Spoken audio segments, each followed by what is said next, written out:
Hello दोस्तों, आज एक और नई कहानी के साथ आपके सामने हाजिर हूँ। तो चलिए फिर जल्दी से जो लोग पहली बार चैनल पर आए हैं, चैनल को सब्सक्राइब कर लीजिए और थोड़ी सी भी कहानी अच्छी लगे तो लाइक ज़रूर कर देना। तो आज की कहानी को शुरू करते हैं। कहानी कुछ यूँ है। मम्मी रात को उठकर शादीशुदा भाई के कमरे की तरफ जाती, खिड़की से कमरे में झांकती और फिर कानों को हाथ लगाते हुए वापस आती। मुझे मम्मी की इस शर्मनाक हरकत पर बहुत गुस्सा आता था। कोई माँ ऐसे भी अपने बहू बेटे के कमरे में झांकती है क्या? जब मैं मम्मी को उनकी इस हरकत से रोकती और पूछती कि आपको क्या ज़रूरत पड़ती है इस तरह भाई के कमरे में झांकने की, तब मम्मी की आंखों में आंसू निकल आते और वह अपने कांपते हुए हाथों को उठाकर कहती, हे भगवान, मेरे बेटे को माफ़ कर देना, वह ऐसा नहीं है। फिर मम्मी कहती कि देखना, मेरी बहू को भगवान छोड़ेगा नहीं। मैं मम्मी की बात सुनकर कांप जाती और सोचती कि मम्मी मुझे कुछ तो बताए, आखिर बात क्या है। मगर मेरी मम्मी कुछ नहीं बताती और फिर उस दिन से मेरी माँ हर वक्त मुझे अपने पास रखती, भाभी के करीब न जाने देती। अचानक से मेरी माँ की तबीयत खराब रहने लगी और उन्हें मेरी शादी की फ़िक्र सताने लगी, लेकिन वक्त ने उन्हें इतना मौका नहीं दिया।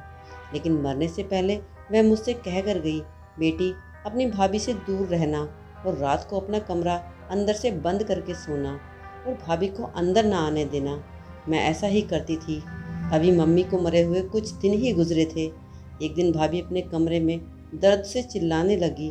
मैं गलती से दरवाज़ा खोलकर भाभी के कमरे में चली गई, लेकिन मेरे पैरों तले ज़मीन निकल गई जब भाभी ने दरवाज़ा बंद करके मुझे, मेरा नाम कौशल है, मेरा घर राजस्थान में है, हम 2 बहन भाई थे, मेरे पापा पुलिस की नौकरी करते थे। कहते हैं कि पुलिस वाले अच्छे नहीं होते, वह रिश्वत लेते हैं, मगर ऐसी बातें करने वाले यह क्यों नहीं सोचते, ऐसा कौन सा काम है जिसमें रिश्वत नहीं ली जाती? और सब इंसान एक जैसे नहीं होते। कुछ लोगों के बुरा काम करने की वजह से हम सभी को शक की निगाह से देखने लगते हैं। जहाँ बुरे लोग होंगे वहाँ अच्छे भी होंगे। पापा भी उन अच्छे लोगों में से एक थे। हर बेटी के लिए उसका बाप एक हीरो होता है और मेरे पापा ने तो अच्छाई की मिसाल कायम की थी और साबित किया था कि सब पुलिस वाले एक जैसे नहीं होते। मेरी मम्मी बताती थी कि जब उनकी शादी हुई थी तो उनकी उम्र 24 साल थी और पापा 26 साल के। पापा बेरोज़गार थे और नौकरी ढूंढने की कोशिश कर रहे थे, मगर जहाँ भी नौकरी के लिए जाते हर जगह रिश्वत मांगी जाती थी और पापा यह कहकर उठ जाते कि भगवान की कृपा से मेरे बाप ने कभी मुझे रिश्वत लेना या देना नहीं सिखाया और ना ही मैं अपनी औलाद को सिखाऊंगा। इसलिए आप अपनी नौकरी अपने पास रखिए, भगवान मुझे मेरी मेहनत का फल ज़रूर देगा। तब वह इंटरव्यू लेने वाला आदमी उन पे हंसने लगता और पापा से उसने कहा कि इस टाइम बिना रिश्वत के कमाना आसान काम नहीं है। जहाँ भी चले जाओ, रिश्वत दिए बगैर तुम्हें सरकारी नौकरी नहीं मिल सकती। पापा ने कहा, मैं जो भी काम करूँगा वह बिना रिश्वत के दिए करूँगा और अगर नौकरी न मिली तो मेरी बदकिस्मती, मगर मैं आप जैसे लोगों की जेब भरने के लिए 1 रुपया भी नहीं दूंगा। और पापा घर आ गए। कुछ दिन ऐसे ही गुजर गए। फिर एक दिन मम्मी ने कहा, आप परेशान ना हो, भगवान भला करेगा, नसीब का लिखा कोई नहीं टाल सकता, जो आपके नसीब में है आपको मिलकर रहेगा। पापा ने कहा, जहाँ भी जाता हूँ सबसे पहले रिश्वत के नाम पर मिठाई मांगी जाती है, मेरी पढ़ाई कोई भी नहीं देखता, मगर मैंने सोच लिया है जो भी नौकरी मिली मैं भगवान को गवाह बना कर अपने काम को पूरी ईमानदारी से निभाऊंगा। और जो लोग यह कहकर मुझसे अपने ऑफिस से निकाल देते हैं कि तुम्हारे जैसा आदमी कभी नौकरी कर ही नहीं सकता, उनको बताऊंगा कि भगवान की कृपा से अभी भी ऐसे लोग हैं जो रिश्वत लिए बिना नौकरी करते हैं। और पापा ने इसी तरह कोशिश जारी रखी। एक दिन वह बाजार से घर लौट रहे थे कि जब रास्ते में 2 लोग एक आदमी को घिरकर खड़े थे और उसमें उनसे पैसे छीन रहे थे। सब आसपास से गुजर रहे थे, मगर किसी ने भी उस आदमी की मदद नहीं की। पापा ने बड़ी होशियारी से उन दोनों चोरों के सर पर किसी चीज़ से मारा।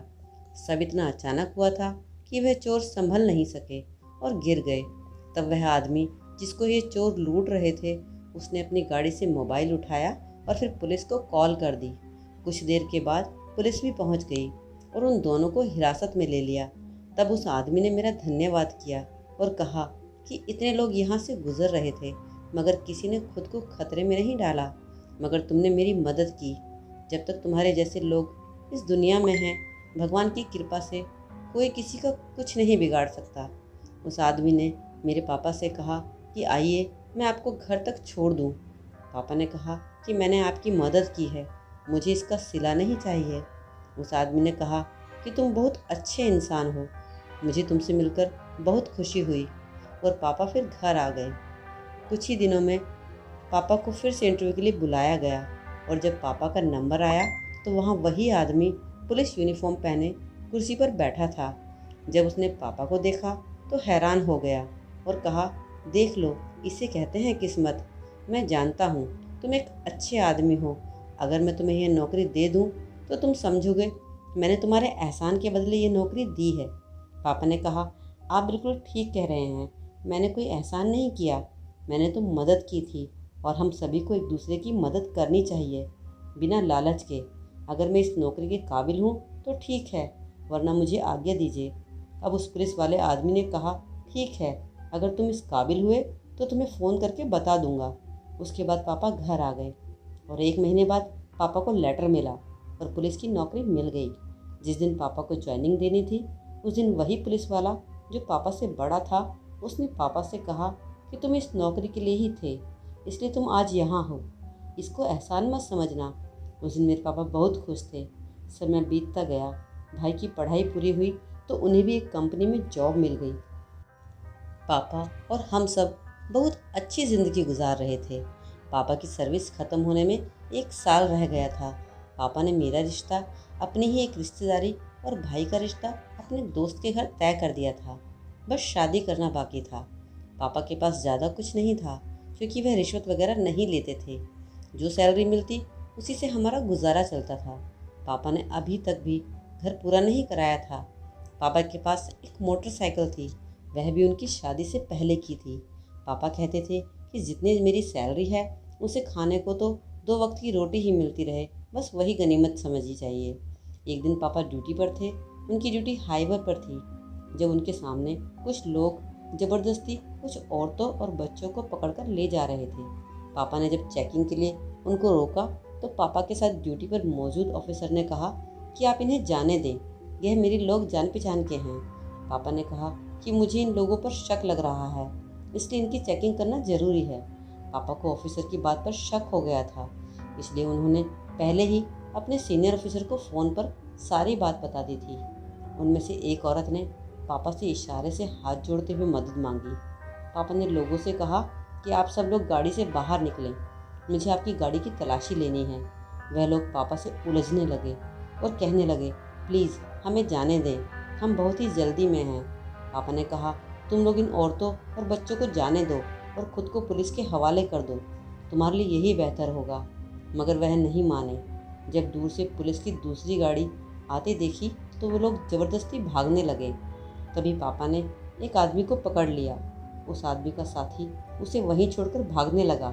तभी पापा ने भागते वाले आदमी को पर गोली चला दी और वह उसी वक्त मर गया। और जिस आदमी को पकड़ा हुआ था उस आदमी ने बड़ी चालाकी से पापा की पिस्तौल खींचकर उन्हीं पर गोली चला दी। इससे पहले कि वह आदमी गाड़ी लेकर भागता, दूसरी तरफ से पुलिस भी पहुंच गई थी। पुलिस ने भागने वाले आदमी को पकड़ लिया। पापा को लेकर जब हॉस्पिटल पहुंचे तो मेरे पापा इस दुनिया से जा चुके थे और जो पुलिस ऑफिसर पापा के साथ ड्यूटी पर मौजूद था उसे भी हिरासत में ले लिया गया। उस पर कुछ शक था। जब पता किया गया तो पता चला कि जो ऑफिसर पापा के साथ ड्यूटी पर था वह तो खुद उन लोगों से मिला हुआ था। मगर अफसोस, जब तक ये सब पता चल पाता पापा इस दुनिया में नहीं थे। मेरे पापा शहीद हो चुके थे। पापा के जाने के बाद हम सब पर एक मुसीबत टूट पड़ी थी। मम्मी ने हम भाई बहन को बड़ी मुश्किल से संभाला था।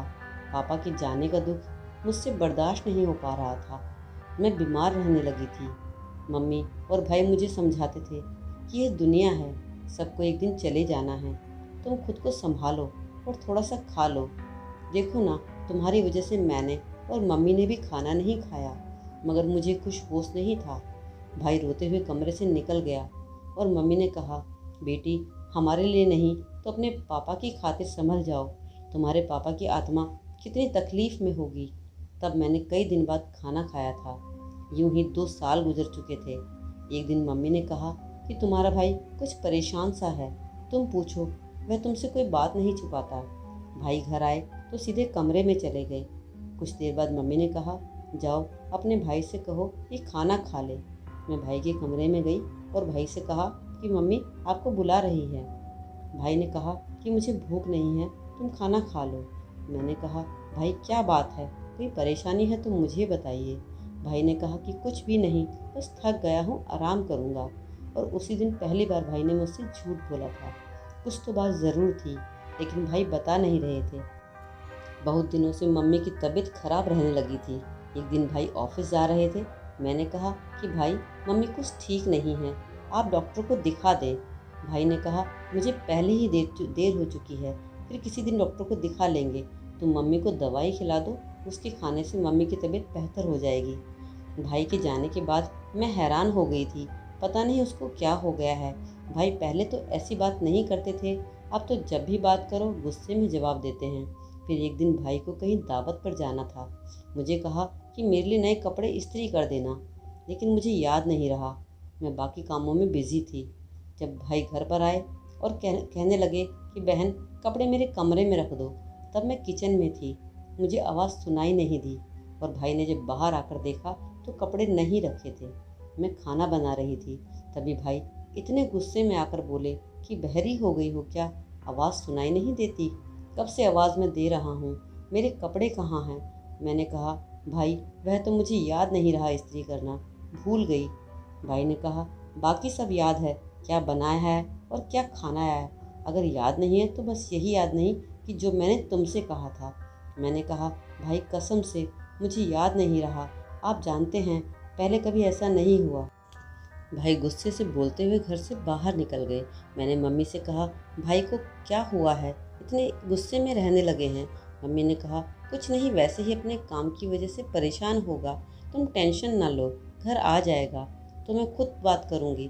पापा के जाने के बाद घर में बहुत ही अजीब सा माहौल हो गया था। भाई बात बात पर मुझसे और मम्मी से हर बात पर गुस्सा हो जाते थे।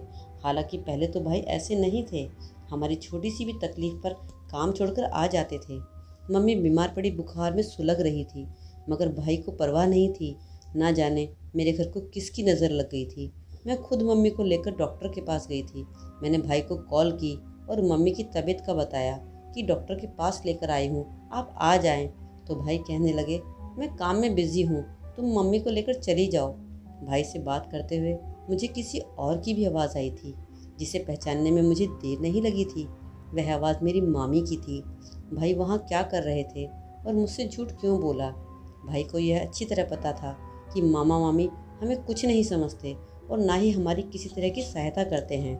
पापा के जाने के बाद कभी भी उन्होंने हमारी खबर नहीं ली, बल्कि उन्होंने मम्मी से आकर 30,000 रुपये भी मांगे थे।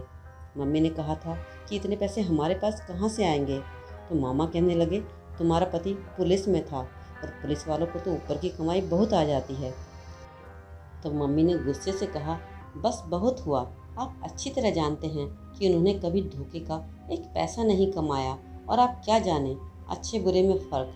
आपने तो खुद सारी ज़िंदगी पत्नी की गुलामी और दूसरों को धोखा देने में गुजार दी।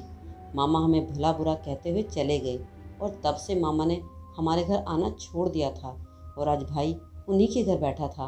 मुझे यकीन नहीं आ रहा था। फिर मैंने सोचा, हो सकता है मेरा वहम हो। जो भाई कभी हम पर जान देता था वह हमसे भी अलग रहने लगा था। और इसी टेंशन में मम्मी बीमार पड़ गई थी। कुछ दिनों में मम्मी की तबीयत ठीक हुई तो भाई ने एक दिन मम्मी से आकर कहा कि मैं मामा की बेटी सोनिया से शादी करना चाहता हूँ, आपको मेरे साथ चलना होगा। मम्मी उसकी बात सुनकर बड़ी हैरान थी। मम्मी ने कहा कि तुम्हारा रिश्ता तुम्हारे पापा ने अपने दोस्त की बेटी से पक्का कर दिया था और तुम्हें बता भी दिया था, तब तुम भी राजी थे। अब कैसे अपने पापा की बात को झुठलाने लगे हो। मैं तुम्हें बिल्कुल इजाज़त नहीं दूंगी। आज ही जाकर उनसे शादी की डेट लाती हूँ, कब से इंतज़ार में हैं। कई बार मुझसे पूछ चुके हैं कि शादी की तैयारी कब से करनी है। उस वक्त तुम्हारे पापा ने जो फैसला किया था तुम्हारी रजामंदी से किया था, मगर भाई ने साफ कह दिया कि मुझे मामा की बेटी सोनिया से ही शादी करनी है। अगर आप साथ दें तो ठीक है, नहीं तो फिर मेरी मौत की जिम्मेदार भी आप ही होंगी। मैं सोनिया से ही शादी करूँगा और उससे वादा कर चुका हूँ। मामी भी राजी है। मामी कहती है कि अपनी माँ को लेकर आओ, वह तो आपकी राह देखती है, आपसे बहुत मोहब्बत करती है, और पता नहीं आप मामी को अच्छा क्यों नहीं समझती। मम्मी ने कहा कि ठीक है, अच्छी तरह सोच लो, तुम नहीं जानते हो, तुम्हारी मामी कुछ अलग ही मिजाज की है, कल कहीं पछताना ना पड़े, फिर ना कहना।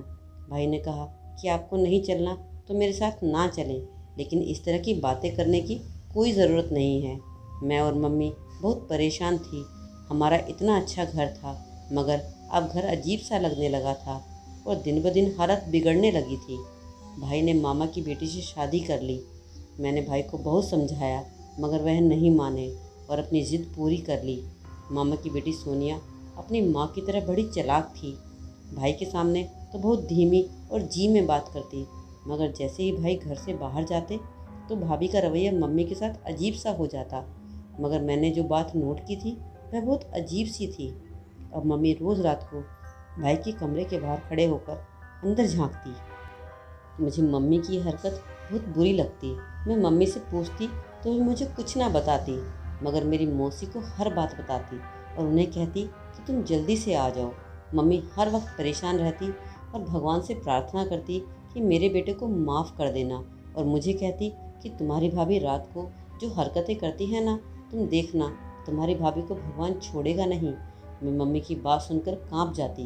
भाभी कई दिनों से भाई को इस बात पर उकसा रही थी कि अपनी बहन की शादी मेरे भाई से कर दो, और भाई तो वैसे भी वही कर रहे थे जो भाभी चाहती थी।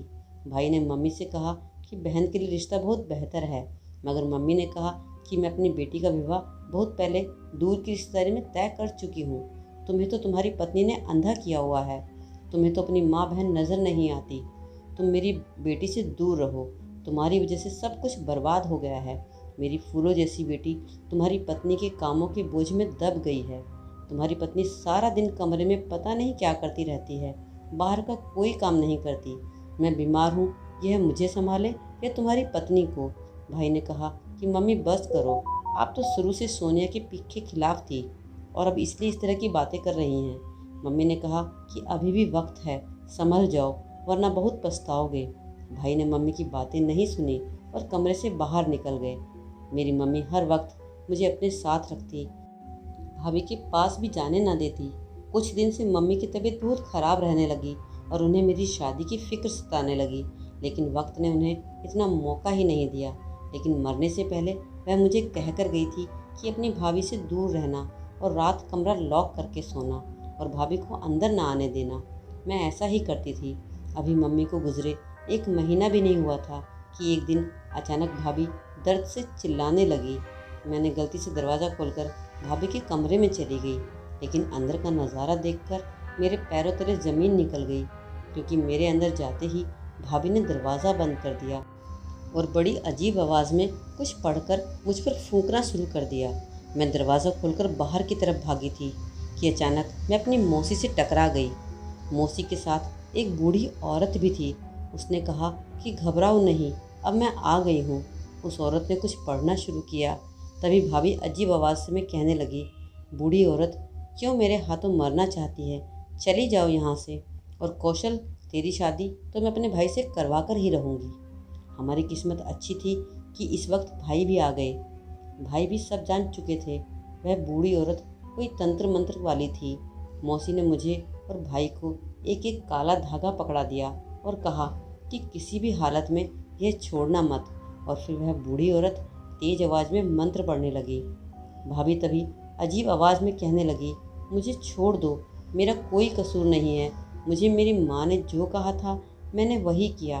मगर वह बूढ़ी औरत कुछ पढ़कर मेरी भाभी पर मंत्र फूंकती जा रही थी।